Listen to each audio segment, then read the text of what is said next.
baseball cards, dragon figures, and Star Wars toys, just to name a few.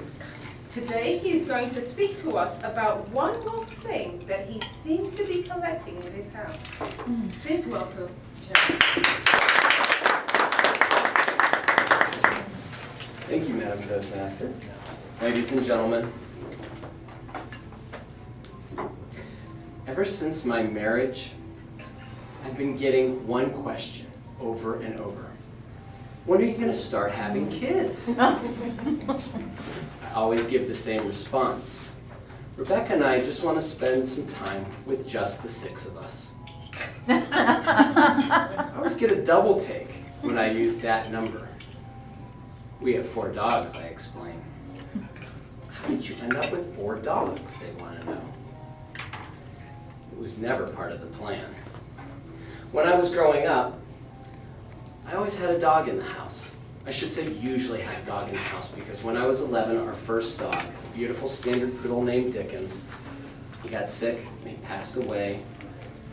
For about a year and a half, we didn't have a dog in the house. And it was in that time that I realized whenever I did move out, I would want a dog for myself.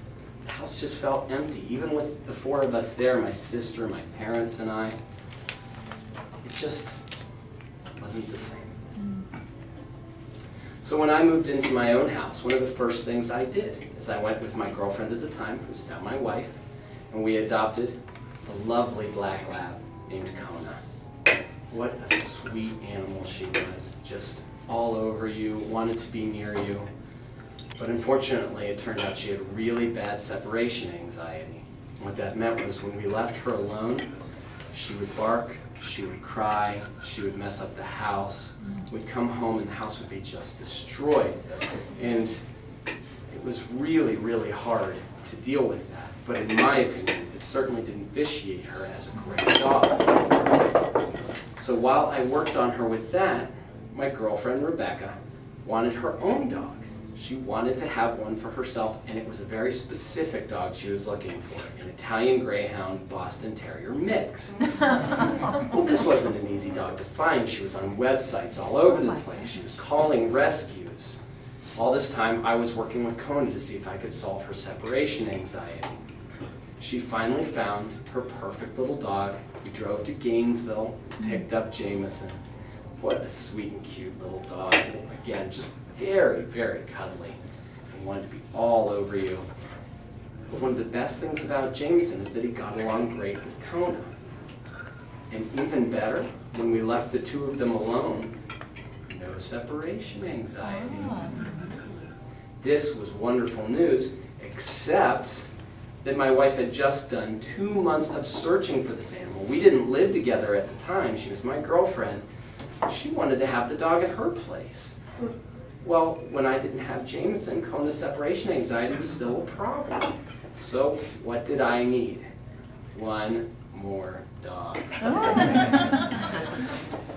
Off we went to Leesburg to find a Boston Terrier I'd read about in the newspaper. And when this little Boston Terrier, about 4 pounds, came galumphing down the front steps, I have to tell you, there was no way we weren't taking him that day. What a cutie. Wanted to play with us, wanted to play with our dogs. Just a sweet, loving, and playful creature.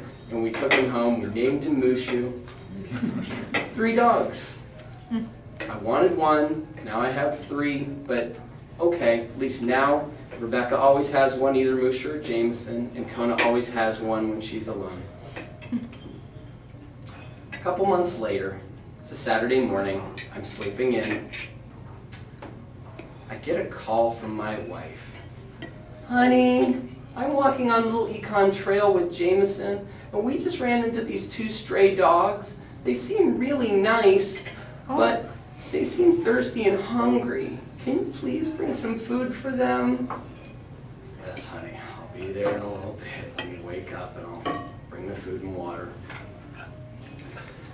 She had to take Jameson home because she'd been walking him, and while I was sitting with these 2 strays, another couple of people came along and took one of them.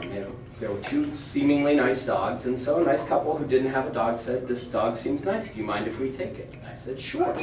Unfortunately, that left me with the older, more rickety or flea-ridden one. Oh. And when we called ASPCA to see if we could drop this dog off, that's when we found out the difference between ASPCA and Animal Services. ASPCA takes your pets that you don't want. Animal Services takes strays. ASPCA won't put down a dog no matter how long it's there. Animal Services waits a week to see if they get the dog adopted out, and then it's put down.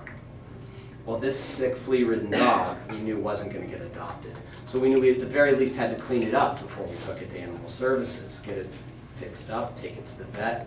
And that's when we found out he was heartworm positive, in a terminal fashion actually, so that any treatment we gave him was more likely to kill him than the actual heartworms were. So they told us it's an expensive treatment and it's more likely to kill him than help him. We don't recommend it. He's got 12 to 18 months to live. Do what you will. We decided, you know what, for 12 to 18 months, we'll hold on to this dog. We named him Ghost. Ghost. Oh, no. He's a white dog, he's beautiful. And that was 3 years ago. Ghost is healthier today than he was when we first got him. I don't know when he's going to pass away, but eventually we know he or one of our other dogs will. When that does happen, I don't know if we'll get another dog to replace that fourth dog. I tend to feel 3 dogs is certainly enough. But you never know, because having 4 dogs was never the plan.